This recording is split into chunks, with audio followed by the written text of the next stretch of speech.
ဒီသေမင်းတမန်တရားဟာ1942ခုနှစ်ဒုတိယကမ္ဘာစစ်ကာလက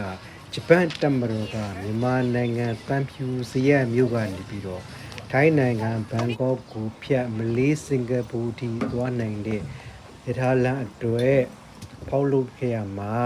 ကန်ချနာဘူရီမြို့မှာရှိတဲ့ကွေးမြစ်ကို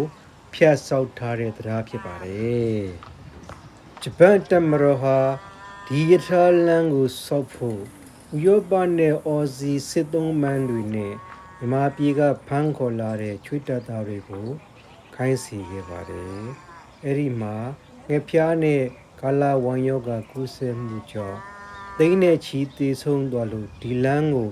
သေမင်းတမန်လမ်းဒီတရားကိုသေမင်းတမန်တရားလို့ခေါ်ခဲ့ကြတာပါ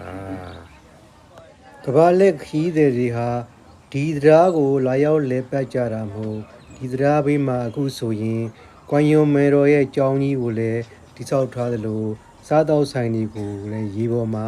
ခန်းခန်းနာနာဆောက်လုပ်ထားတာကိုတွေ့ရှိနိုင်ပါတယ်။ကန်ချနာဘူရီမြို့ဟာဘန်ကောက်မြို့ရဲ့အနောက်မြောက်ဘက်မှာရှိပြီးတော့